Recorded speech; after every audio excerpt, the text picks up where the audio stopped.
La fille a remplacé son père malade au travail et a fini par conquérir le cœur du millionnaire. Camille Laurent se leva ce matin-là avec un poids nouveau sur les épaules. Dans la petite maison en pierre aux volets bleus, nichée au cœur d'un village discret de la Provence, l'air sent encore le pain chaud et les herbes du jardin que son père, Jacques, entretenait avec amour. Mais aujourd'hui, le jardin reste silencieux. Jacques ne s'est pas levé.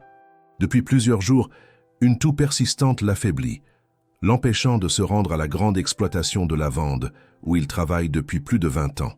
Couché sur le vieux lit de la chambre du fond, il garde les yeux fermés, tentant de cacher l'inquiétude qui le ronge plus que la fièvre elle-même.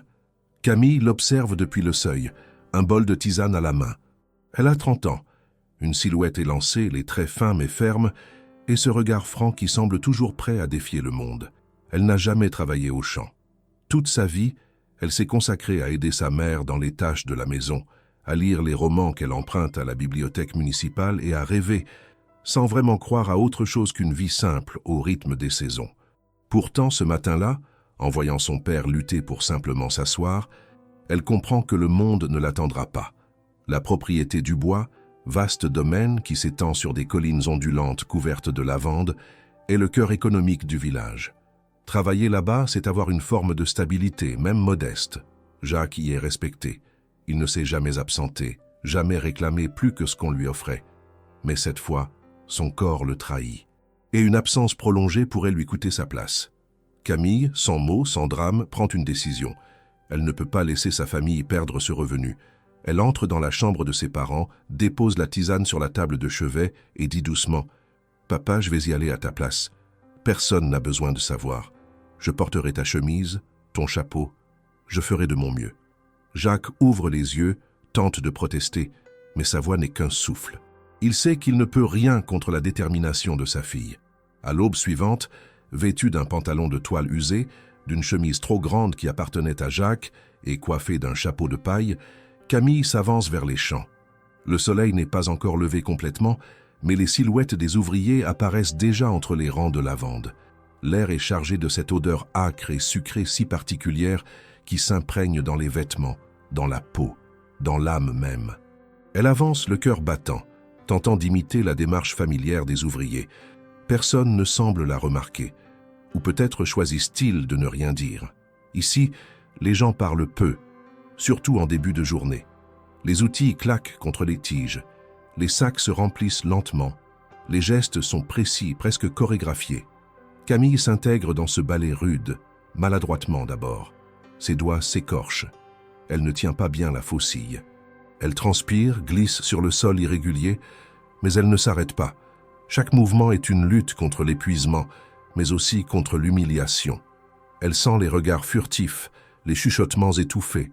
Elle n'a jamais été de ce monde, de cette terre, de cette fatigue. Elle vient d'un autre rythme, d'un autre silence. Et pourtant, elle est là, et elle tiendra. Le soleil grimpe lentement, transformant les champs en un océan violet vibrant sous la lumière dorée. Camille, le dos courbé, essuie son front puis se redresse un instant. C'est alors qu'elle le voit.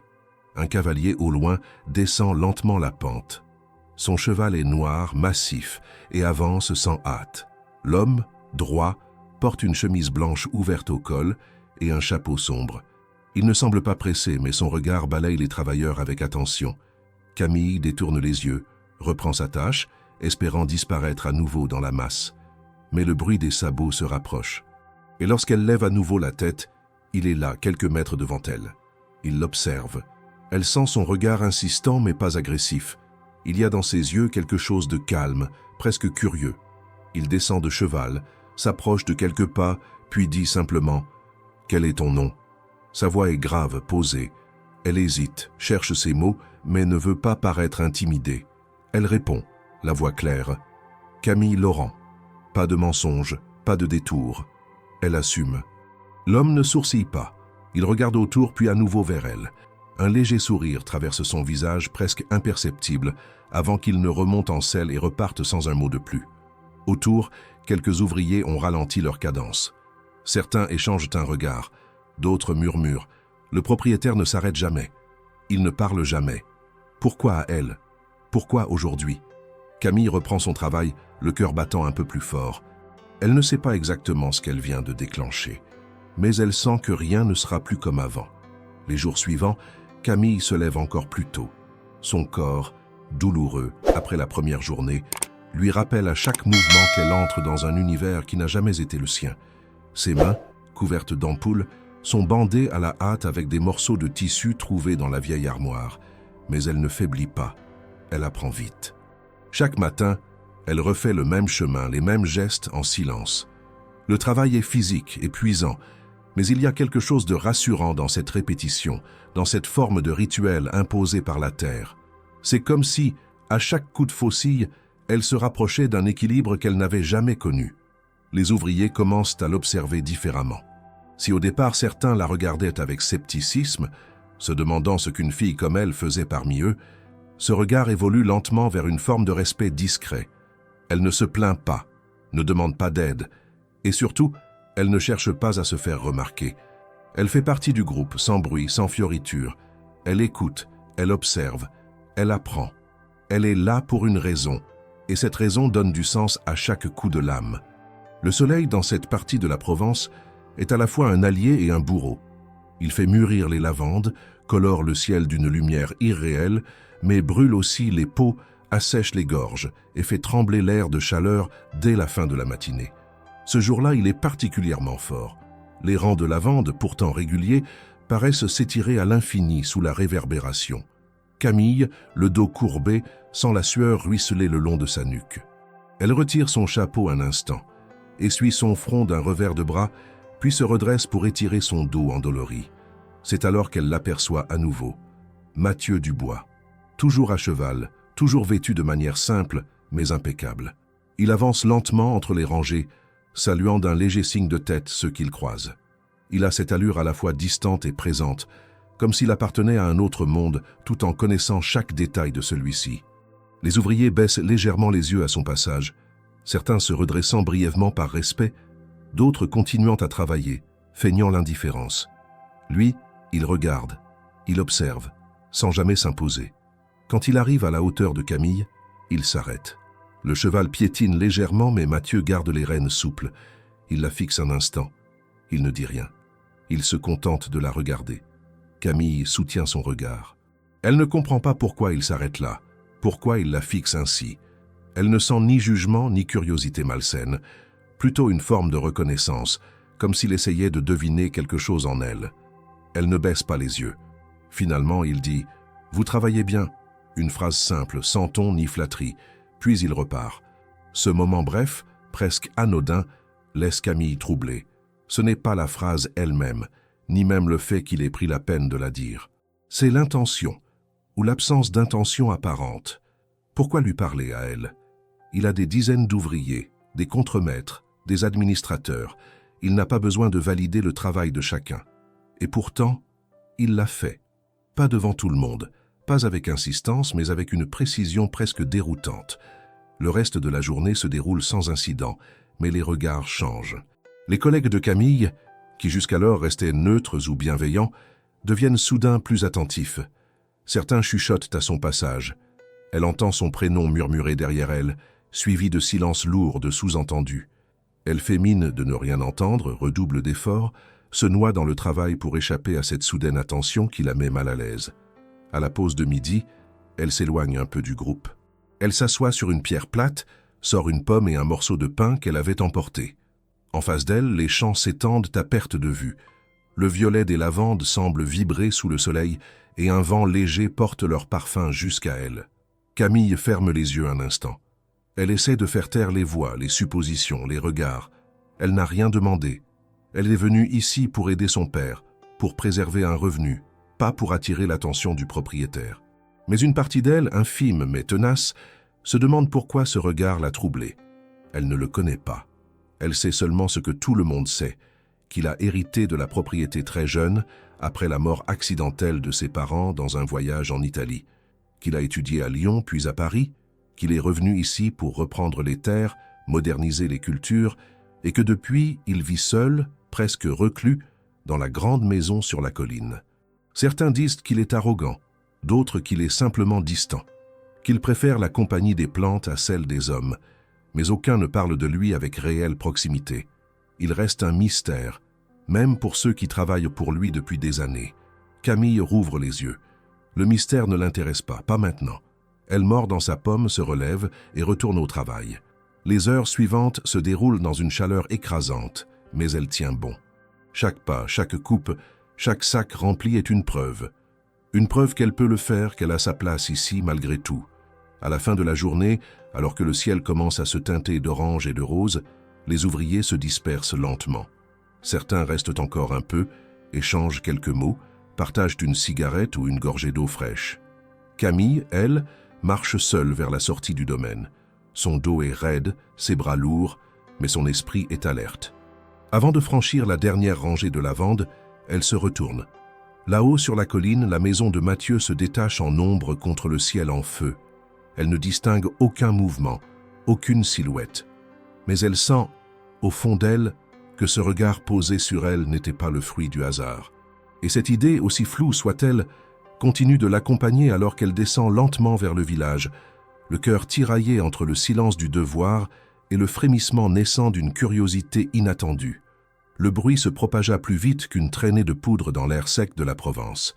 Dans un lieu où les journées se suivent au rythme régulier des saisons, tout changement, aussi subtil soit-il, devient aussitôt sujet à observation, interprétation et commentaire. Il n'en fallut pas plus que ce bref échange entre Mathieu Dubois et Camille pour éveiller l'intérêt des ouvriers. Personne ne l'avait jamais vu s'arrêter ainsi, encore moins pour s'adresser directement à l'un d'entre eux, et certainement pas à une nouvelle venue dont la présence elle-même était déjà une curiosité pour beaucoup. Camille, qui n'avait jamais recherché la lumière, se retrouva soudain au centre des conversations murmurées à voix basse entre deux rangées de lavandes. Les plus anciens se rappelaient qu'en 10 ans de direction, Mathieu s'était toujours montré réservé, professionnel, distant. Il passait inspecter les cultures, parlait avec les contremaîtres, mais ne s'attardait jamais. On disait qu'il connaissait le nom de tous les ouvriers, mais qu'il n'en prononçait presque aucun. Alors pourquoi avait-il demandé le sien? Pourquoi à elle?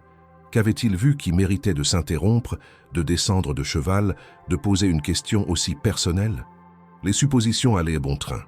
Certains évoquaient un intérêt particulier, d'autres parlaient simplement de curiosité.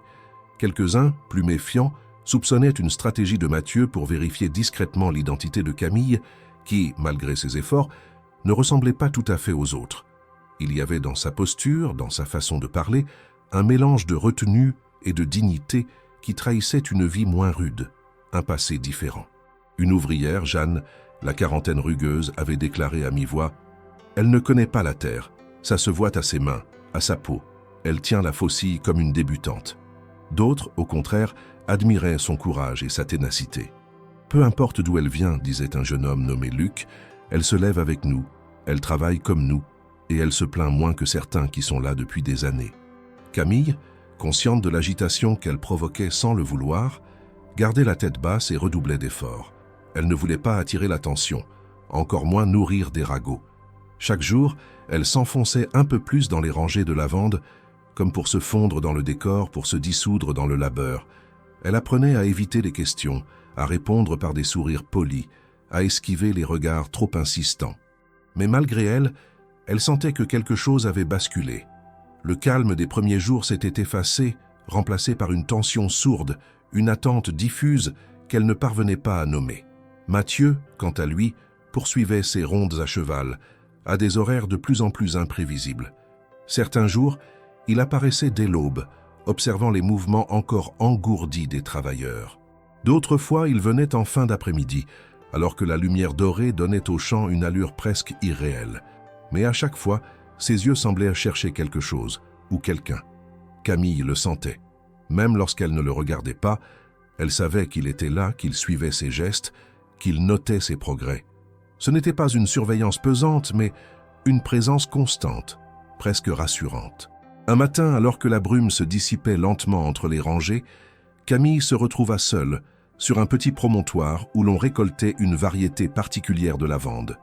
Les autres étaient restés en contrebas, et elle avait été envoyée là pour compléter le travail de la veille. Alors qu'elle agenouillait pour couper les tiges plus courtes, elle entendit les pas d'un cheval. Elle ne se retourna pas tout de suite, mais son cœur s'accéléra légèrement. Elle reconnut le bruit familier des sabots sur le sol sec, puis la respiration calme de l'animal. Mathieu s'approcha, s'arrêta à quelques mètres. Il ne parla pas tout de suite. Il observa. Camille, feignant l'indifférence, continua à travailler. Elle sentit pourtant qu'il hésitait. Lorsqu'il prit enfin la parole, ce fut pour dire, presque comme une confidence, « Vous n'avez jamais fait ce travail auparavant, n'est-ce pas ?» La question posée sans reproche, sans ironie, laissa Camille figée un instant. Elle se redressa lentement, planta son regard dans le sien et répondit simplement « Non ». Il hocha la tête, sans surprise. « Mais vous apprenez vite », ajouta-t-il. Puis il tourna les rênes et s'éloigna sans un mot de plus. Cette fois encore, la scène ne passa pas inaperçue. Un des ouvriers postés non loin avait tout vu, tout entendu, et avant même la fin de la journée, chacun dans les champs connaissait le contenu de l'échange. Les interprétations fusèrent, les sourires entendus se multiplièrent. Camille, fatiguée par les insinuations, sentit le poids du regard collectif peser sur ses épaules. Elle ne voulait pas devenir une histoire de plus, un sujet de conversation pour les longues pauses à l'ombre. Elle voulait juste faire son travail, préserver la dignité de son père, sauver ce qu'il avait construit. À la maison, le climat restait fragile. Jacques, affaibli, passait ses journées à demi allongé, lisant parfois les journaux locaux ou regardant par la fenêtre les nuages qui passaient. Sa femme, Madeleine, veillait sur lui avec une tendresse inquiète, cachant ses propres angoisses derrière des gestes précis et silencieux. Camille ne leur parlait pas de ce qui se passait à la ferme. Elle ne mentionnait pas Mathieu ni les rumeurs. Elle ne voulait pas troubler leur repos, ni éveiller de faux espoirs, ni provoquer de malentendus. Elle gardait pour elle les regards échangés, les mots prononcés, les silences pleins de sens. Pourtant, chaque soir, en rentrant, elle repensait à ces instants. Elle les revivait, en cherchait la signification. Était-ce seulement de la bienveillance, une forme d'admiration, ou quelque chose d'autre, de plus profond, de plus personnel? Elle ne le savait pas encore, mais elle sentait que cette histoire, commencée par nécessité, était en train de prendre un chemin imprévu, un chemin qu'elle n'avait ni cherché, ni anticipé, mais qu'elle ne pouvait plus ignorer. La fin de l'après-midi enveloppait les champs d'une lumière douce lorsque Mathieu apparut de nouveau, mais cette fois sans son cheval. Il marchait lentement le long des rangées de lavande, les mains dans les poches de son pantalon sombre, observant les travailleurs qui terminaient leur récolte. Camille, qui liait les derniers bouquets avec des gestes de plus en plus sûrs, sentit sa présence avant même de le voir. Une étrange tension se glissa dans sa poitrine, mélange de prudence et d'attente. Il s'arrêta à quelques pas d'elle, patient, comme s'il ne voulait pas interrompre son rythme. Ce n'est que lorsqu'elle eut posé son dernier fagot qu'il parla. Il lui demanda si elle acceptait de l'accompagner un moment, précisant qu'il souhaitait lui montrer une partie de la propriété qu'aucun des ouvriers ne voyait jamais. Sa voix n'était ni autoritaire ni insistante, simplement posée, comme une proposition sincère. Camille hésita. Autour d'eux, les autres travailleurs s'éloignaient peu à peu, certains jetant des regards discrets dans leur direction. Elle savait déjà que ce simple geste serait interprété, commenté, peut-être même déformé. Pourtant, quelque chose dans la manière dont Mathieu la regardait, une forme de respect tranquille, la convainquit. Elle acquiesça d'un signe de tête, rangea ses outils et le suivit. Ils quittèrent les champs principaux pour emprunter un sentier étroit bordé de cyprès et de buissons sauvages. Le bruit des voix et des outils s'évanouit peu à peu, remplacé par le chant des cigales et le souffle du vent dans les feuillages. Camille n'avait jamais pénétré aussi loin dans le domaine. Elle ignorait même que cette partie existait. Les bâtiments de la ferme disparaissaient derrière eux et devant, un vaste espace se déployait, parsemé de serres modernes et de parcelles soigneusement aménagées. Mathieu expliqua qu'il s'agissait d'un projet qu'il développait depuis plusieurs années, un ensemble de cultures expérimentales et de plantes médicinales destinées à divers usages. Il parlait avec une passion contenue, mais réelle. Camille l'écoutait, surprise. Elle n'avait jamais imaginé que derrière l'image distante du grand propriétaire se cachait quelqu'un d'aussi investi dans la terre, dans ses possibilités, dans l'avenir de la région. Il évoquait la durabilité, la protection du sol, la collaboration avec de petits producteurs locaux. Chaque mot semblait choisi, réfléchi, porteur d'une vision plus large que la simple recherche de profit. Ils marchaient côte à côte, parfois en silence, parfois ponctuant leur progression de commentaires sur les cultures, sur les saisons, sur la manière dont la Provence changeait au fil des années. Camille se sentit peu à peu plus à l'aise. Elle osa poser des questions, partager ses propres observations, même si elle se savait novice. Mathieu écoutait attentivement, sans la corriger ni la juger. Il semblait réellement intéressé par ce qu'elle pensait, comme si sa perspective avait une valeur à ses yeux. Lorsqu'ils arrivèrent devant une grande serre baignée de lumière, il lui montra les jeunes plants alignés avec précision. Certaines feuilles étaient encore fragiles, d'un vert presque translucide. Il expliqua leur usage, leur potentiel, les défis qu'ils rencontraient pour les cultiver dans cette région. Camille sentit un frisson d'émerveillement. Elle n'avait jamais vu autant de soins apportés à quelque chose d'aussi discret. Cela lui rappela son père dans le jardin, penché sur ses légumes, attentif aux moindres signes de fatigue des plantes. Une émotion inattendue la traversa. Mathieu, remarquant son trouble, lui demanda doucement si elle aimait la terre. Elle répondit que oui, même si elle ne l'avait jamais vraiment connue avant. Elle parla de son père, de son amour pour le potager, de la patience qu'il lui avait apprise. Elle ne donna pas de détails sur sa situation, mais la sincérité de ses mots était évidente. Mathieu la regardait avec une attention nouvelle, comme s'il découvrait une facette plus profonde d'elle. Le temps semblait suspendu dans cet espace à part, loin des regards, loin des rumeurs. Ils étaient simplement deux personnes partageant un moment de calme et de compréhension mutuelle. Camille oublia un instant les inquiétudes, les soupçons, la fatigue. Elle se sentait vue, non pas comme une ouvrière anonyme ou une source de commérage, mais comme une femme à part entière, digne d'intérêt et de respect. Quand ils reprirent le chemin du retour, le soleil descendait lentement derrière les collines, projetant des ombres longues sur les champs. Mathieu la remercia de l'avoir accompagnée. Il ajouta qu'il appréciait sa manière de travailler, mais surtout sa façon d'être. Ces mots, simples mais chargés de sens, la touchèrent plus qu'elle ne l'aurait cru. Elle répondit avec un sourire discret, le cœur un peu plus léger. En rejoignant les autres ouvriers à la sortie du domaine, Camille savait que les regards allaient recommencer, que les murmures allaient reprendre. Mais quelque chose en elle avait changé. Elle n'était plus seulement là par nécessité. Une nouvelle dimension venait de s'ajouter à son expérience, une dimension faite de curiosité, de respect mutuel et d'une connexion encore fragile, mais indéniable. Et tandis qu'elle s'éloignait sous le ciel crépusculaire de Provence, elle ne pouvait s'empêcher de se demander où cet étrange échange allait la mener. Les jours suivants, malgré la fatigue qui se faisait de plus en plus présente dans son corps, Camille continuait de se rendre à la propriété avec la même détermination. Elle s'était habituée au rythme intense du travail, aux longues heures sous le soleil implacable, à l'odeur constante de la lavande qui imprégnait ses vêtements et ses cheveux. Les regards curieux ou moqueurs s'étaient estompés peu à peu, remplacés par une forme d'acceptation tacite. On lui parlait davantage. On lui proposait parfois un morceau de pain ou une gorgée d'eau fraîche. Sa persévérance avait fini par parler pour elle, plus fort que n'importe quel mot ou rumeur. Pourtant, à la maison, l'équilibre fragile menaçait de se briser. Jacques, toujours alité, s'affaiblissait visiblement. Il toussait plus fort, mangeait moins, et passait la majeure partie de la journée à dormir ou à fixer le plafond sans dire un mot. Madeleine, sa femme, tentait de maintenir une atmosphère calme, mais Camille devinait l'angoisse dans chacun de ses gestes. Chaque matin, elle trouvait une nouvelle raison de s'attarder auprès de son mari, une tasse de tisane à la main, une compresse fraîche sur le front, une couverture à ajuster. Camille, elle, devait se contenir. Elle n'avait pas le droit de céder à la peur. Elle était devenue le pilier silencieux de la maison, celle qui assurait la continuité, même dans la tempête. Un soir, alors qu'elle rentrait plus tard que d'habitude, elle trouva sa mère assise à la table de la cuisine, une enveloppe blanche à la main. Le papier semblait froissé par les doigts nerveux de Madeleine. Son visage était grave. Sans un mot, elle tendit la lettre à Camille. L'en-tête portait le nom de l'administration de la propriété Dubois. Camille déglutit difficilement. Elle ouvrit l'enveloppe avec précaution, déplia le papier et lut les quelques lignes dactylographiées. Le message était clair. L'absence prolongée de Jacques mettait en péril son contrat.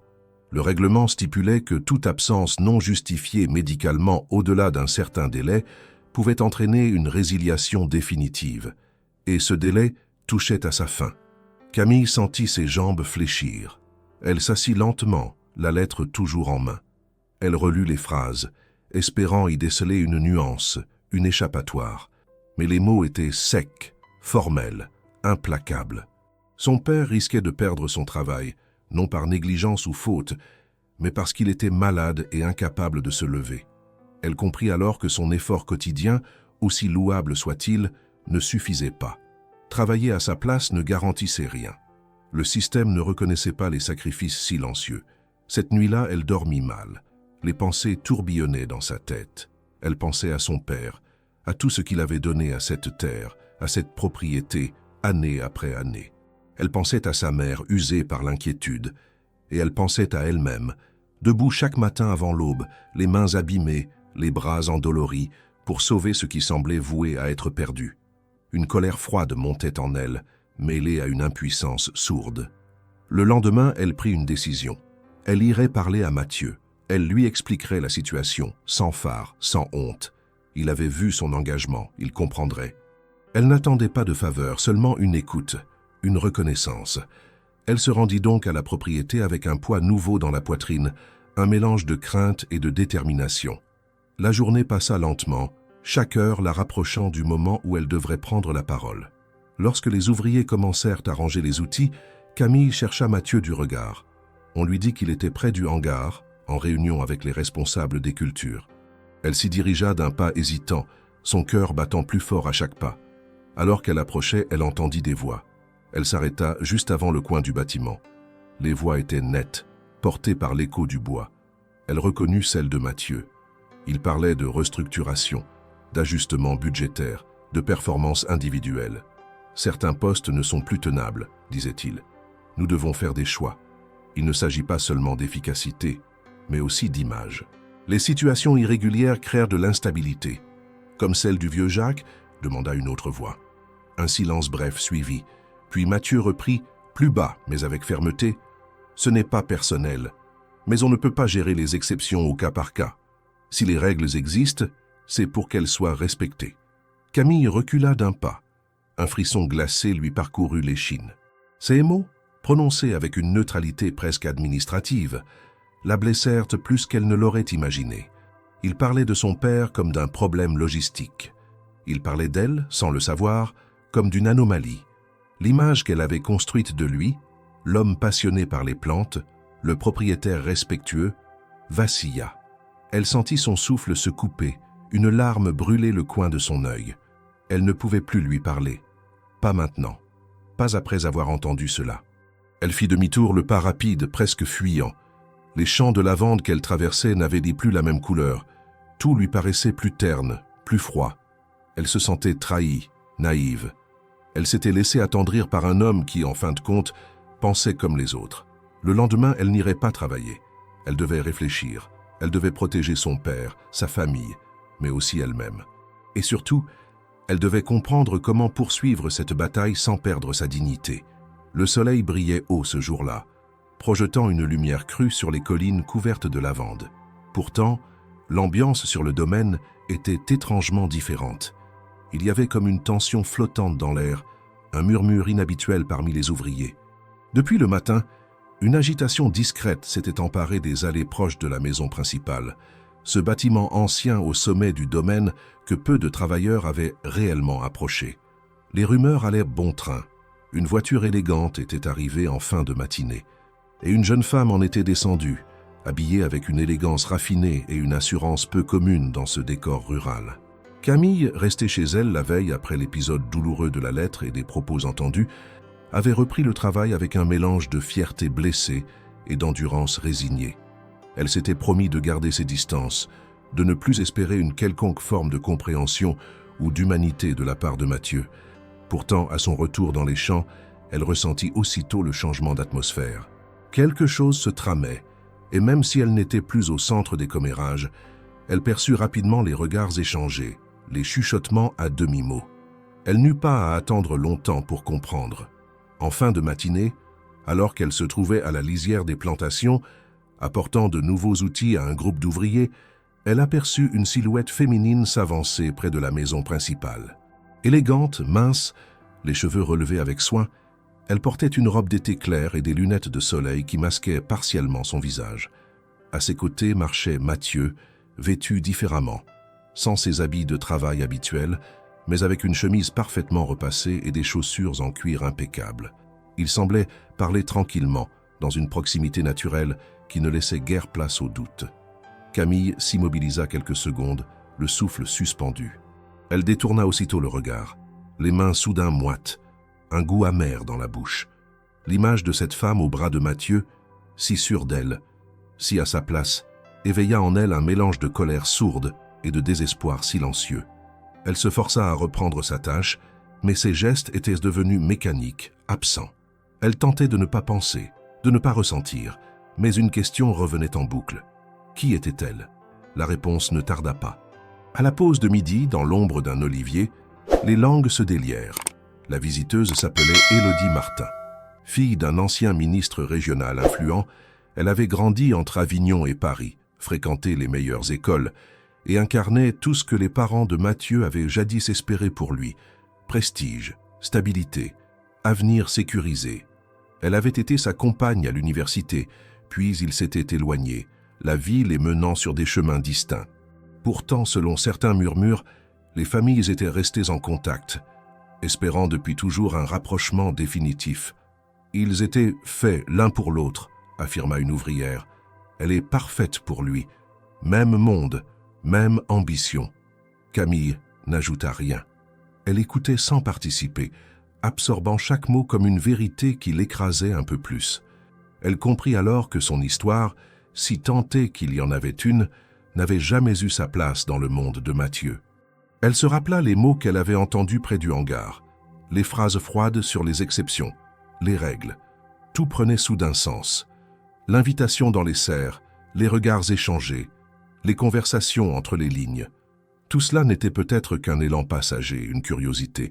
Elle n'était qu'un épisode discret dans une vie déjà écrite, balisée, promise à une femme comme Élodie.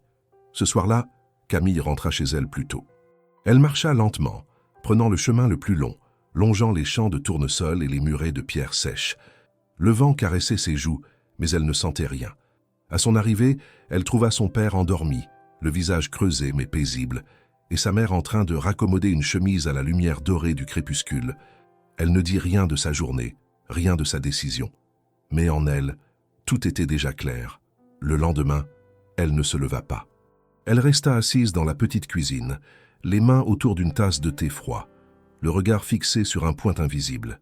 Elle ne retournerait pas à la propriété.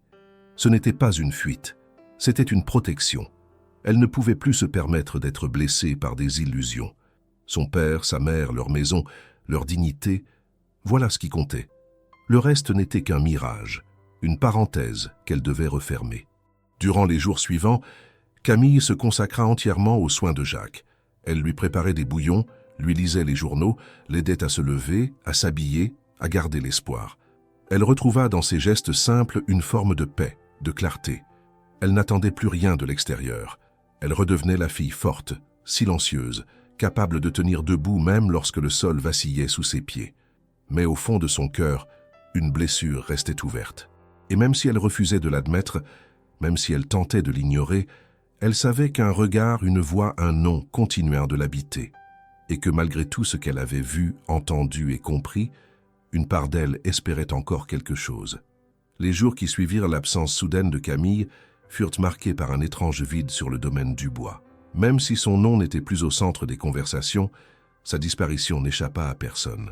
Parmi les ouvriers, on évitait de poser des questions, mais chacun avait remarqué que la jeune femme au regard déterminé, qui avait su se faire respecter par son silence et sa ténacité, n'était plus là. Son absence laissait une empreinte subtile dans le rythme quotidien du travail. Certains regrettaient sa présence discrète, d'autres y voyaient une confirmation des rumeurs. Elle avait eu ce qu'elle voulait, puis elle était partie. Mais pour Mathieu, les choses étaient bien différentes. Il avait remarqué dès le premier matin que Camille n'était pas là. Il avait attendu, espéré la voir arriver un peu en retard ou s'installer plus loin dans les rangées. Mais rien. Le lendemain, même constat.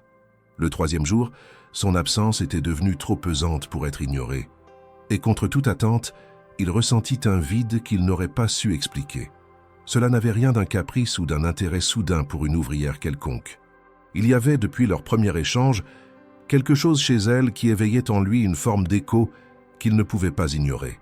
Au fil des jours, il s'était surpris à penser à elle en dehors du travail, à se demander ce qui animait son regard, ce qu'elle aimait lire, comment elle avait trouvé la force de remplacer son père sans jamais se plaindre. Il savait que quelque chose la blessait, mais elle avait gardé ses distances. Et maintenant, elle avait disparu sans prévenir, sans mots, sans explication. Cela le troublait plus qu'il ne voulait l'admettre. C'est ainsi qu'un après-midi, après avoir terminé une réunion avec ses chefs d'équipe, Mathieu décida de quitter le domaine, seul. Il prit la route qui descendait vers le village, ses pensées tournées vers une seule destination. Il ne connaissait pas l'adresse exacte, mais il savait que les Laurent vivaient dans la partie ancienne du bourg, là où les maisons en pierre s'accrochent aux ruelles étroites. Il avait entendu son nom assez souvent pour que quelqu'un puisse le guider. En arrivant au village, il s'arrêta devant une petite boulangerie et demanda poliment où il pourrait trouver la maison de Jacques Laurent. La boulangère le regarda avec une certaine surprise. Ce n'était pas tous les jours que le maître du domaine descendait dans les rues comme un simple habitant, mais elle lui indiqua la direction d'un geste précis. Quelques minutes plus tard, il se trouvait devant une maison modeste mais bien entretenue, aux volets bleus légèrement écaillés par le temps. Un petit jardin potager poussait sur le côté, preuve silencieuse des habitudes de Jacques. Mathieu frappa doucement. Ce fut Madeleine, la mère de Camille, qui ouvrit. Lorsqu'elle reconnut l'homme qui se tenait sur le seuil, elle eut un mouvement d'hésitation, puis s'écarta pour le laisser entrer. Il n'eut pas besoin de se présenter. Sa silhouette était familière, même à ceux qui ne l'avaient jamais approché. Dans la cuisine, Jacques était assis, un coussin dans le dos, une couverture sur les genoux. Il semblait fatigué, mais ses yeux restaient vifs. Mathieu s'inclina légèrement par respect, puis s'assit lorsque Madeleine l'y invita. Il ne perdit pas de temps à détourner le sujet. Il expliqua qu'il était venu comprendre pourquoi Camille ne venait plus. Il parla de sa disparition soudaine, de son inquiétude sincère. Jacques échangea un regard silencieux avec sa femme, puis se redressa lentement. « Elle a porté cette famille sur ses épaules ces dernières semaines, » dit-il d'une voix faible mais ferme. « Elle s'est levée avant l'aube, elle a appris un métier qu'elle ne connaissait pas, elle s'est brûlé les mains pour que je garde mon poste. Et quand elle a compris que ses efforts ne suffiraient pas, elle est revenue ici, en silence. Elle ne voulait pas qu'on pense qu'elle demandait quelque chose. » Mathieu écoutait, absorbant chaque mot comme un coup porté à ses certitudes. Il comprenait maintenant que Camille n'était pas simplement une ouvrière engagée temporairement. Elle avait pris la place de son père par devoir, par amour, sans jamais chercher de reconnaissance. Et lui, dans sa volonté de garder une distance professionnelle, avait laissé entendre que les règles importaient plus que les personnes. Il se souvenait parfaitement de cette réunion où il avait parlé de stabilité, d'image. Il n'avait jamais imaginé que ces mots pourraient blesser à ce point. « Je veux lui parler, » dit-il enfin. « Je veux lui dire que je ne savais pas, que je comprends maintenant. » Jacques le regarda longuement, comme s'il tentait de sonder la sincérité de ses propos. Puis il se tourna vers Madeleine, qui hocha lentement la tête. Elle indiqua le jardin derrière la maison. Camille s'y trouvait, agenouillée près d'un carré de carottes, les mains dans la terre, concentrée sur son travail. Mathieu sortit sans bruit, traversa le petit chemin de pierre et s'arrêta à quelques mètres d'elle. Il ne dit rien d'abord, la regardant simplement. Elle leva les yeux, le vit et resta figée. Leur regard se croisa. Il y avait dans celui de Camille une étincelle de surprise, mêlée à de la méfiance. Il s'approcha encore un peu, mais garda ses distances.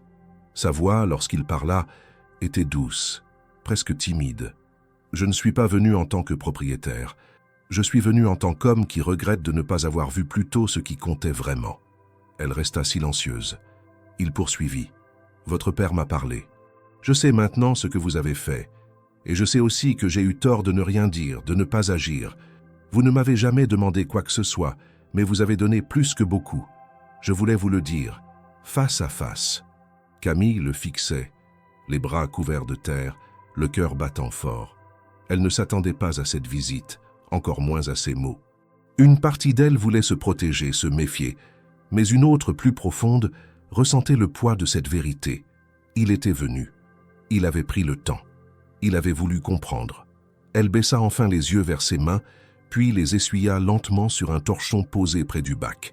Elle ne savait pas encore ce qu'elle allait répondre, mais quelque chose en elle, imperceptible mais réel, avait commencé à s'ouvrir de nouveau. Camille resta immobile, les mains encore tachées de terre, ses doigts crispés autour du torchon humide qu'elle tenait. Face à elle, Mathieu semblait sincèrement désarmé, privé de cette aura de contrôle qu'il affichait en toutes circonstances.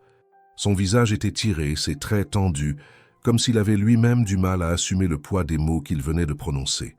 Pourtant, dans ses yeux, il n'y avait ni orgueil ni condescendance. Juste une forme de regret honnête, peut-être trop tardif, mais tangible. Un long silence s'installa entre eux, seulement troublé par le bruissement des feuilles dans le potager et le bourdonnement lointain d'une abeille. Camille, enfin, se redressa lentement, gardant les yeux fixés sur l'homme qui se tenait devant elle. Elle ne tremblait pas, mais sa voix, lorsqu'elle prit la parole, était étrangement calme, presque glaciale. « Vous venez ici avec des regrets, dit-elle doucement, mais vous êtes arrivé après que tout a été dit, fait, entendu. Vous n'avez pas vu ce que j'ai vu. Vous n'avez pas ressenti ce que j'ai ressenti en vous entendant parler de mon père comme d'un obstacle administratif. Vous n'étiez pas là quand il a lu cette lettre. Vous n'avez pas vu ses mains trembler, ni ses yeux se baisser parce qu'il avait honte de ne plus pouvoir faire ce qu'il a fait toute sa vie. » Mathieu voulut intervenir, mais elle leva une main pour l'en empêcher. Elle n'était pas en colère. Ce n'était pas de la rancune, c'était plus profond, plus douloureux. C'était une dignité blessée qu'elle tentait de protéger coûte que coûte. « J'ai travaillé dans vos champs, continua-t-elle. J'ai porté les habits de mon père, j'ai tenté de faire bonne figure, de ne déranger personne, de me fondre dans la masse. J'ai encaissé les regards, les rumeurs, les doutes. Et je l'ai fait non pas pour qu'on m'en remercie, mais parce que je croyais que ça comptait, que l'effort, le respect, la loyauté avaient encore une valeur. » Mathieu hocha lentement la tête, comme pour reconnaître la justesse de ses mots. Mais Camille n'avait pas terminé. « Puis vous êtes venu, vous m'avez montré ces serres, ces plantes. Vous m'avez écouté. Et moi, bêtement, j'ai cru que ça signifiait quelque chose. J'ai cru que peut-être. Mais je n'ai jamais demandé votre aide. Je n'ai jamais tendu la main, parce que je ne voulais pas qu'on dise que je m'étais servi de vous. Et maintenant, vous êtes là, et vous dites que vous comprenez. Mais c'est trop facile de comprendre après, trop facile de parler quand tout est déjà cassé. » Elle s'interrompit, reprenant son souffle. Ses joues étaient légèrement rougies par l'émotion, mais elle tenait bon. Elle ne pleurait pas, elle ne fuyait pas. Elle affrontait ce moment avec toute la force qu'elle avait forgée dans les champs, dans le silence, dans la solitude. Mathieu, déstabilisé, resta un moment sans réponse. Il comprenait, à mesure qu'elle parlait, que ce qu'il croyait être un simple malentendu ou une blessure passagère était en réalité une faille bien plus profonde, enracinée dans quelque chose qu'il n'avait pas su voir à temps. Finalement, il sortit un petit objet de la poche intérieure de sa veste. C'était une enveloppe épaisse, soigneusement fermée. Il la tendit à Camille, mais ne la lui mit pas dans les mains. Il la déposa simplement sur le bord de la table en bois du jardin. « Ce n'est pas une dette, ni un rattrapage, » dit-il. « C'est une proposition. Tu peux la lire ou la jeter. Ce n'est ni une faveur ni une récompense. C'est une porte que j'ouvre. Tu peux la refermer si tu préfères. » Camille ne répondit pas. Elle regarda l'enveloppe un instant, puis tourna les talons. Elle rentra dans la maison, sans se presser, sans un mot de plus. Mathieu resta là quelques secondes, seul dans le jardin. Le silence pesait, mais il ne se sentait pas rejeté. Il savait qu'il ne méritait pas une réponse immédiate. Il savait aussi que parfois les gestes les plus sincères n'effacent pas les erreurs, mais qu'ils peuvent, peut-être, amorcer quelque chose de différent. Il quitta la maison sans un bruit, reprenant le chemin du retour, laissant derrière lui cette enveloppe comme on laisse une clé sur une table, sans savoir si la porte qu'elle ouvre sera jamais franchie. Ce soir-là, Camille ne parla pas de cette visite à ses parents. Elle rangea l'enveloppe dans un tiroir sans l'ouvrir. Elle n'était pas prête, pas encore. Elle avait besoin de comprendre ce qu'elle ressentait, ce qu'elle voulait. Ce n'était plus une question de travail, ni de fierté, ni même de blessure. C'était une question de choix. Et pour la première fois depuis longtemps, elle voulait choisir pour elle, pas pour sauver quelqu'un, pas pour obéir à une attente, juste pour elle. Les jours qui suivirent la visite de Mathieu passèrent dans un étrange mélange de calme et de tension. Camille, fidèle à sa décision, n'avait pas touché à l'enveloppe. Elle l'avait laissée dans le tiroir, sous quelques torchons anciens, comme un objet trop lourd pour être confronté de front.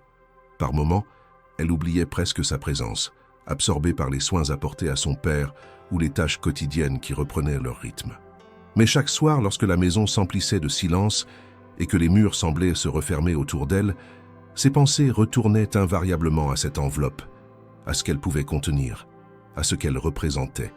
Une nuit, alors que le vent soufflait fort à travers les volets, Camille resta éveillée, assise dans la cuisine, les mains entourant une tasse de tisane refroidie. La lumière de la lampe dessinait des ombres longues sur le sol en carreaux irréguliers.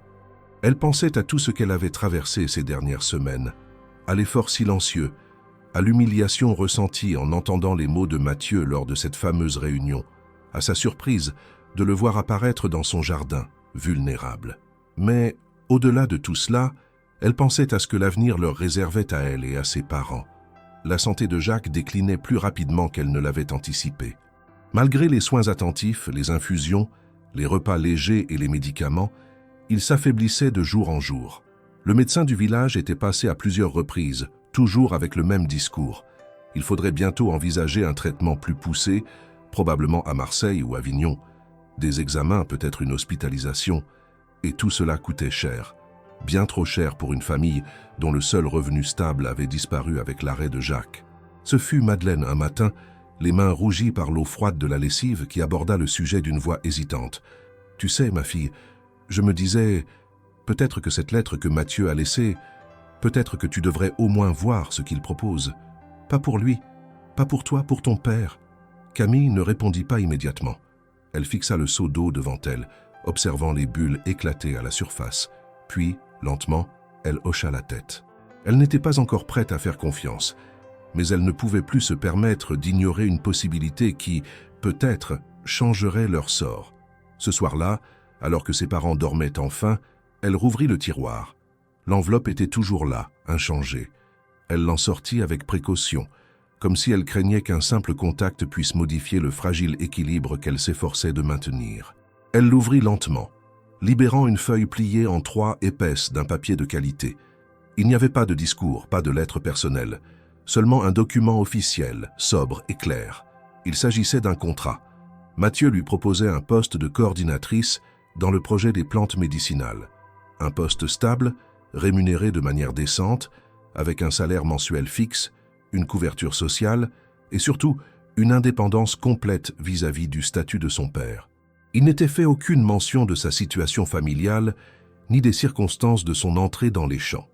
Le contrat précisait seulement que ses compétences, son implication, sa capacité d'adaptation, sa vision, avaient retenu l'attention du responsable du projet et qu'elle était jugée apte à en prendre la coordination locale. Camille lut et relut les paragraphes plusieurs fois. Il n'y avait aucune trace de pitié, aucun geste qui aurait pu être interprété comme une faveur personnelle. C'était une proposition de travail, solide, respectueuse, méritée, et elle le savait. Malgré sa méfiance, elle savait que ce poste, elle pouvait l'assumer. Elle connaissait désormais les plantes, les cycles de culture, les besoins du sol. Elle avait écouté, observé, appris. Elle avait l'expérience du terrain et une idée claire de ce qui pouvait être amélioré, partagé, développé.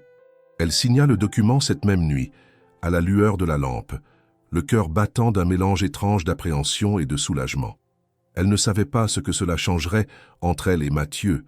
Elle ne cherchait pas à comprendre ce que cela disait de leur silence, de leurs gestes inachevés. Ce qu'elle savait, c'était que pour la première fois depuis longtemps, elle faisait un choix pour construire, pour avancer, pas pour fuir, ni pour sauver les apparences. Le lendemain, elle se rendit à la propriété. Non pas dans les champs, mais à l'entrée principale, là où les employés administratifs avaient leur bureau. Elle remit le contrat signé à une secrétaire qui, surprise, s'empressa de l'accueillir avec un sourire. On lui indiqua que sa prise de poste pouvait commencer dès le lendemain. Camille acquiesça sans hésiter. Elle repartit aussitôt, refusant toute discussion avec quiconque. Elle voulait encore garder pour elle cette étape, ce pas nouveau. Sur le chemin du retour, elle s'arrêta au bord d'un champ. Les lavandes n'étaient plus en floraison, mais le parfum, tenace, restait imprégné dans l'air. Elle s'agenouilla, toucha les tiges sèches du bout des doigts, ferma les yeux. Elle pensa à son père, à sa mère, à leur sacrifice silencieux. Elle pensa à la femme qu'elle était devenue malgré tout. Et, au fond de son cœur, elle sentit naître une forme de paix. Ce n'était pas encore la fin des épreuves, mais c'était le début d'un possible. Un possible qu'elle avait choisi, un possible qu'elle méritait. Lorsque Camille franchit à nouveau le portail principal de la propriété Dubois, ce n'était plus en tant que simple ouvrière remplaçante, ni en tant que fille d'un homme malade tentant de préserver l'essentiel. Elle revenait avec un titre, une mission, un rôle clairement défini, contractuellement établi, détaché de toute charité ou d'un quelconque geste de compassion.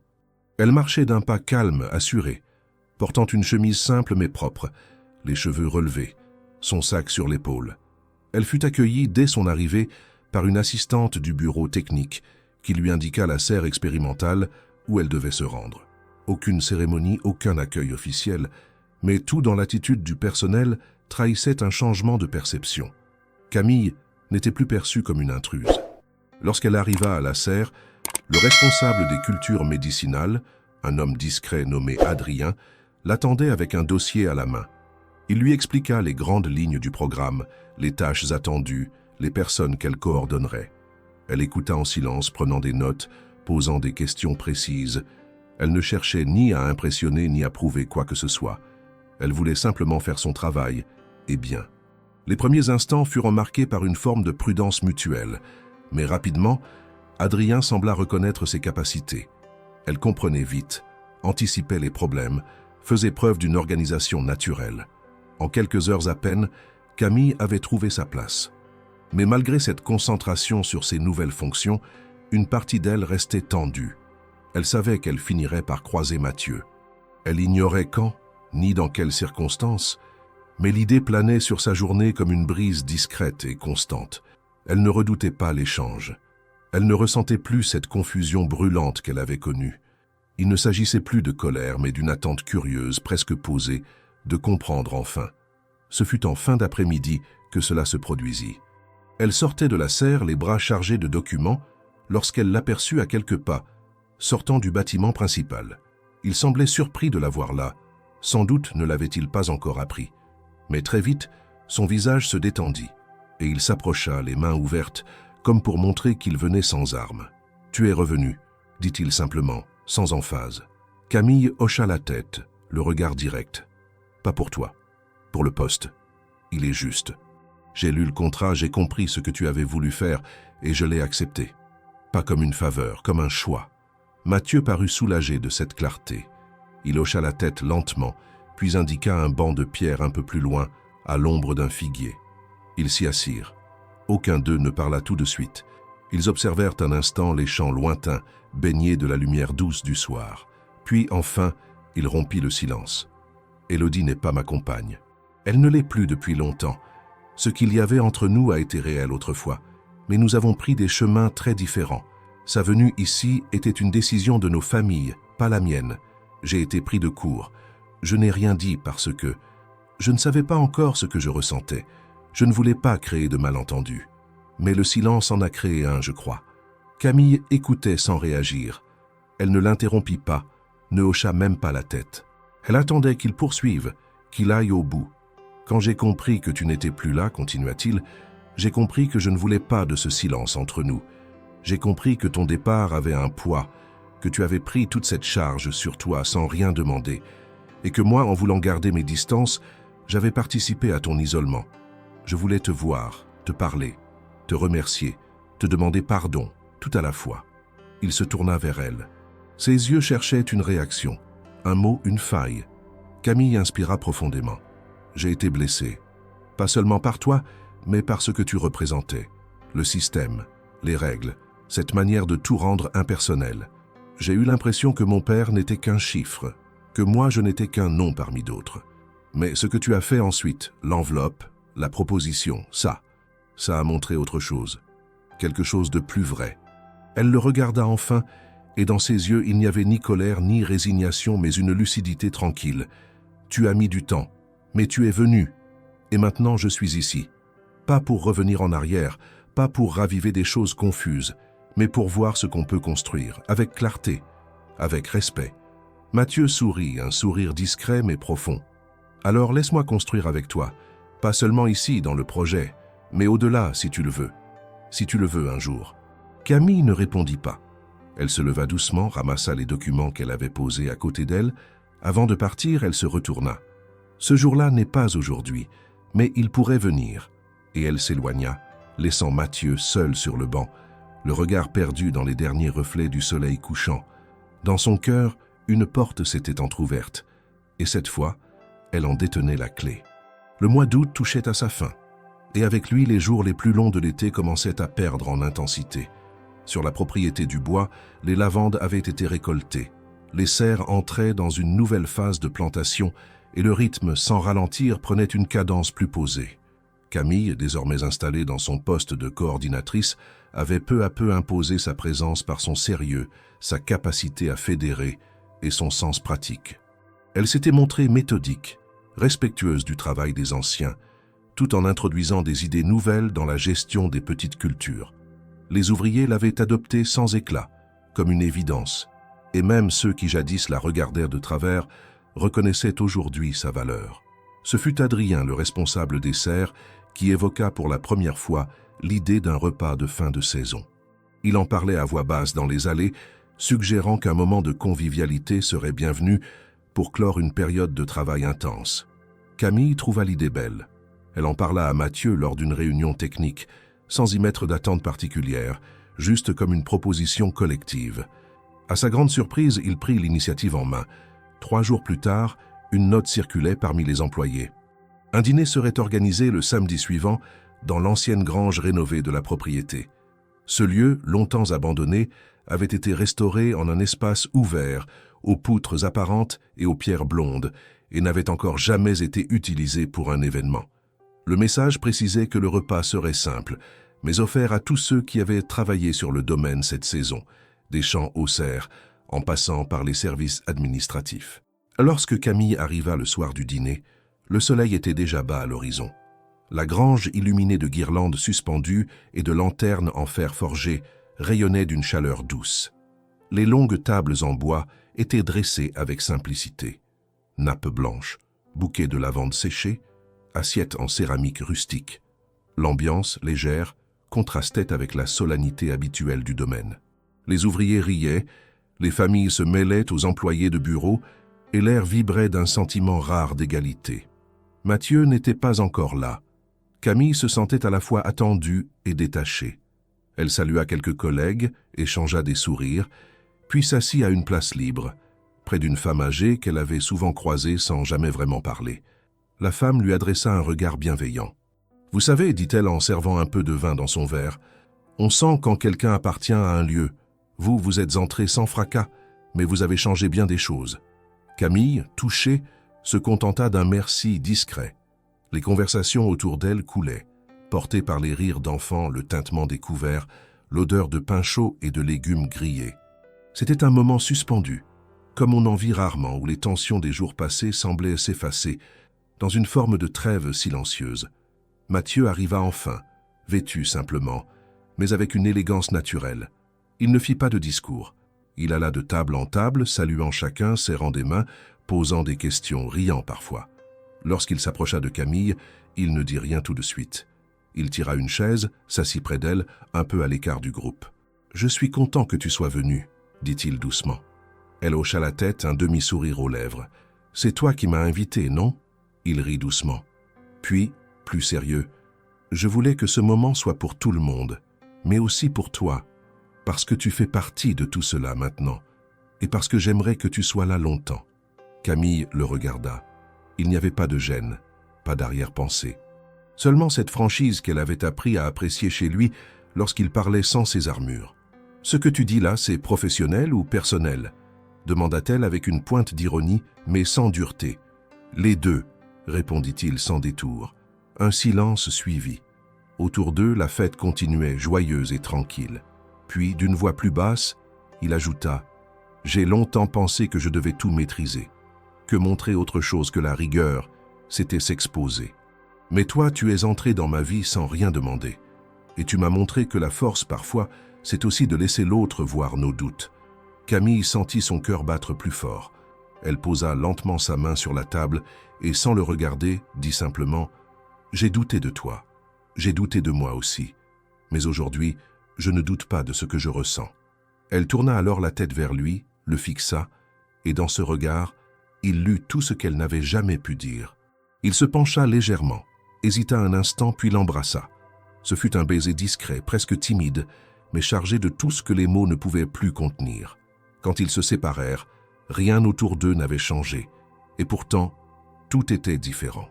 Ce soir-là, dans cette grange autrefois oubliée, parmi les rires et les musiques simples, quelque chose de précieux avait trouvé racine. Et même si aucun avenir n'est jamais certain, Camille et Mathieu avaient enfin cessé de tourner autour de ce qui les unissait. Ils avaient ouvert un chemin, ensemble. Depuis le dîner dans la grange, quelque chose avait véritablement changé sur la propriété du bois. Les gestes du quotidien restèrent les mêmes, les horaires aussi. La terre continuait à dicter sa cadence et les saisons suivirent leur cours. Mais dans l'atmosphère, une énergie nouvelle circulait.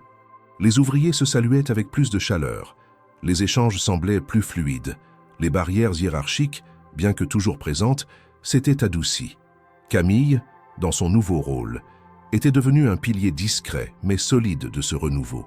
Sa manière de faire, calme, claire, respectueuse, inspirait confiance. Elle avait pris à cœur sa mission de coordination des cultures médicinales, mais elle ne s'était pas arrêtée là. Très vite, elle comprit que la richesse de la terre ne se limitait pas aux serres ni aux lignes droites de plantation.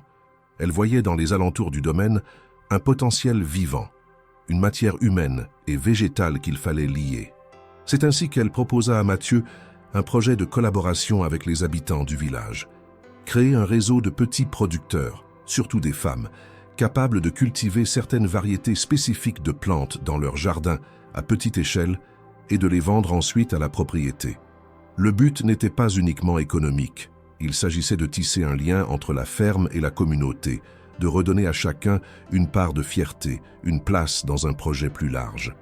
Mathieu, d'abord surpris, accueillit l'idée avec enthousiasme. Il avait toujours été attiré par les approches durables, mais n'avait jamais su comment les ancrer localement. Camille, forte de son enracinement dans le village, avait cette sensibilité. Elle connaissait les familles, les dynamiques discrètes, les talents cachés. Elle commença par visiter quelques maisons, expliquant son idée avec une clarté désarmante. Les réactions furent d'abord prudentes. Beaucoup de femmes habituées à rester dans l'ombre ne se sentaient pas légitimes. Mais Camille ne forçait rien. Elle écoutait, proposait, semait lentement. Avec le temps, certaines acceptèrent. Une vieille veuve cultivait déjà du thym et du romarin dans son jardin. Une autre, plus jeune, possédait un terrain en friche derrière sa maison qu'elle n'osait jamais investir seule. Camille organisa des réunions simples, dans la salle communale ou chez l'une ou l'autre, autour d'un thé, d'un pain maison. Elle partageait son expérience, ses doutes aussi. Et peu à peu, elle fédéra autour d'elle un petit groupe de femmes prêtes à tenter l'expérience. Au domaine, une parcelle fut réservée pour accueillir leur production. Un petit marché interne se mit en place. Les premières récoltes, modestes, furent accueillies avec émotion. Chaque sachet de plantes séchées, chaque pot de macération, représentait des heures de travail, mais aussi un pas vers l'indépendance, vers la reconnaissance. Camille ne cherchait pas à briller. Elle laissait les autres parler, avancer, décider. Elle n'était pas un chef, mais un catalyseur. Son nom commença à circuler dans le village avec une nouvelle résonance, non plus comme celle de la fille du vieux Jacques, ni même comme celle que le propriétaire avait remarquée, mais comme celle qui avait permis à d'autres de se révéler. Mathieu observait cela avec admiration. Il voyait la manière dont Camille s'intégrait, non pas en imposant, mais en écoutant, en encourageant. Leur relation, désormais plus claire, s'était installée dans une forme de complicité sereine. Ils ne vivaient pas ensemble. Chacun gardait son espace, mais leurs journées se croisaient, se répondaient. Ils se retrouvaient souvent en fin d'après-midi, après le travail, pour marcher entre les serres ou s'asseoir près du puits restauré. Ils parlaient peu d'eux-mêmes, mais beaucoup des autres, de ce qu'ils pouvaient construire. Camille avait aussi eu l'idée de lancer un petit cycle de formation ouverte à tous, autour des usages traditionnels des plantes. Elle invita une herboriste retraitée du village voisin, une ancienne pharmacienne passionnée, pour animer les premières séances. Le succès fut immédiat. Des jeunes, des anciens, des curieux, tous venaient écouter, apprendre, transmettre à leur tour. La grange, transformée depuis le dîner en un espace polyvalent, servait de lieu d'accueil. On y installait des tapis, des bancs en bois, et l'on y trouvait toujours une infusion ou un gâteau préparé par l'une des participantes. Tout cela n'aurait sans doute pas suffi à transformer l'image d'un domaine aussi ancien, enraciné dans ses traditions. Mais la présence de Camille, son engagement sincère, sa manière de relier les mondes, avait opéré une transformation lente mais puissante. Le personnel administratif, autrefois distant, avait commencé à tendre l'oreille. Certains venaient aux réunions ouvertes, proposaient des idées. Les ouvriers, eux, parlaient d'elle avec une forme de fierté protectrice. « C'est notre Camille », disait-il parfois, sans même s'en rendre compte. Jacques, de son côté, allait mieux. Le traitement prescrit avait commencé à faire effet, et même s'il restait affaibli, il avait retrouvé une routine. Il passait du temps dans son potager, retrouvant ses gestes familiers. Il venait parfois au domaine, saluer ses anciens collègues, observer sa fille à l'œuvre. Il ne disait pas grand-chose, mais ses yeux brillaient d'un mélange de reconnaissance et de soulagement. Camille, elle, avançait, sans bruit, sans éclat. Elle sentait que sa place, désormais, n'était plus une imposture. Elle ne remplaçait plus son père. Elle n'était plus là pour sauver quelque chose. Elle était là pour créer, pour porter, pour unir. Et chaque jour passé entre les plantes, les gens, les projets, renforçaient ce sentiment. Un souffle nouveau animait la propriété. Il venait des terres, des mains, des cœurs. Et au centre de ce mouvement, il y avait Camille, droite, silencieuse, mais profondément vivante. Le printemps revint avec une douceur qui semblait porter en elle la promesse d'un renouveau durable. Les collines de la Provence s'éveillaient lentement, et les premiers bourgeons de lavande coloraient à nouveau les champs de teintes pâles, annonçant les semaines à venir où la terre s'embraserait à nouveau de violet. Sur la propriété du bois, le rythme s'accélérait peu à peu. Les préparatifs pour la saison de récolte s'organisaient, mais cette année, tout avait une allure différente. Il n'y avait plus cette tension rigide des années passées. Une harmonie semblait s'être installée, une respiration collective plus fluide, comme si les efforts de chacun avaient fini par s'accorder en une seule voix. Camille, désormais pleinement ancrée dans son rôle, avançait avec une assurance paisible. Elle connaissait les visages, les noms, les parcours. Elle savait qui avait besoin d'un mot d'encouragement, qui préférait le silence, qui osait enfin proposer des idées. Elle coordonnait, conseillait, formait, mais surtout, elle écoutait. Son bureau, modeste et lumineux, était devenu un lieu de passage autant que de travail. On y venait pour poser des questions, pour chercher un conseil, pour discuter d'un problème, ou tout simplement pour respirer un moment entre deux tâches. Les projets lancés durant l'hiver avec les femmes du village avaient porté leurs fruits. Plusieurs parcelles communautaires étaient en activité, et certaines productrices s'étaient même organisées en petites coopératives, autonomes et solides. Une dynamique nouvelle animait les environs. On parlait d'elles dans les marchés, dans les cafés, dans les réunions de mairie. On les appelait les jardinières de la lavande. Camille refusait d'en tirer une gloire personnelle. Elle préférait dire que la terre avait parlé, qu'elle avait simplement tendu l'oreille. Mathieu, quant à lui, avait changé lui aussi. Moins distant, plus présent sans être envahissant, il avait trouvé un équilibre entre sa fonction de dirigeant et son rôle d'homme au cœur du vivant. Il passait souvent de longues heures dans les champs, non plus pour superviser, mais pour observer, comprendre, partager. Sa relation avec Camille s'était construite lentement, pierre par pierre, à l'image de ce qu'ils faisaient pousser ensemble. Il n'y avait pas de gestes spectaculaires, pas de promesses hâtives, mais une constance, une sincérité profonde. Ils ne vivaient toujours pas ensemble, mais leurs existences s'entrelaçaient sans heurts. Ils se retrouvaient à la fin de la journée, parfois pour marcher jusqu'à la rivière, parfois pour partager un repas en silence. Et dans ces moments-là, chaque regard, chaque geste portait le poids de tout ce qui avait été traversé. Jacques, bien que plus fragile, retrouvait peu à peu ses habitudes. Il venait certains matins entretenir sa petite parcelle, saluait les ouvriers d'un signe de tête, s'arrêtait parfois pour discuter. Il aimait particulièrement rester près de la serre des plantes médicinales, observant de loin sa fille à l'œuvre. Il ne parlait pas souvent de ce qu'il ressentait, mais un jour, assis sur le banc en pierre du potager, il glissa à Madeleine, sa femme. « Elle a fait plus que me remplacer. Elle m'a dépassé. » Et ce fut tout, mais cela suffisait. Le jour de la grande floraison, alors que les champs s'étaient parés de leurs manteaux violets, un événement fut organisé. Ce n'était pas une fête officielle, ni une cérémonie, mais un rassemblement simple, ouvert, où chacun était invité à marcher parmi les lavandes, à sentir, à respirer, à contempler. Des tables en bois avaient été disposées à l'ombre des chênes, recouvertes de nappes claires et de plats partagés. Des musiciens locaux jouaient des airs doux, des enfants couraient entre les allées. Les conversations, pleines de rires et de souvenirs, se mêlaient au chant des cigales. Camille et Mathieu marchaient lentement, côte à côte, entre les rangées fleuries. Elle portait une robe légère, les cheveux détachés, son regard plongé dans la mer violette qui ondulait sous le vent. Il tenait sa main sans la presser. Leurs pas étaient synchrones, naturels, comme s'ils n'avaient jamais connu d'autre rythme que celui-là. Autour d'eux, la terre respirait, vibrante, généreuse. Ils s'arrêtèrent près d'un promontoire, d'où l'on voyait l'ensemble du domaine. Les toits en tuiles, les arbres, les champs, les serres, tout dessinait un paysage familier, apaisé. Camille regarda un instant vers la maison familiale, où elle avait grandi, où tout avait commencé. Elle se tourna alors vers Mathieu, ses yeux brillants de cette lumière unique des fins de journée d'été. « Qui aurait cru, murmura-t-elle, que tout cela commencerait avec un cheval, une question et un champ de lavande ?» Mathieu sourit. Il ne répondit pas tout de suite. Il se contenta de l'attirer doucement contre lui. Ils restèrent là un moment, enveloppés par les couleurs et les parfums, comme figés dans un instant suspendu. Et pendant que le soleil descendait lentement sur la Provence, baignant le paysage d'une lumière dorée, tout semblait s'accorder autour d'eux. Les lavandes, les rires, les pas des villageois, le souffle chaud du vent, tout participait à cette harmonie fragile mais réelle. Camille, enfin, se sentait à sa place. Non plus dans l'ombre de son père, ni dans l'attente d'un regard extérieur, mais au cœur d'un monde qu'elle avait contribué à façonner. Elle n'avait rien conquis, rien forcé.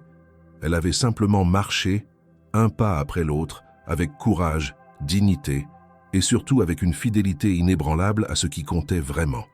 Et dans ce silence de fin de journée, elle comprit que parfois, les plus belles histoires naissent des gestes les plus simples. Un regard, un choix, une main tendue. Et les lavandes, à leurs pieds, continuaient de danser.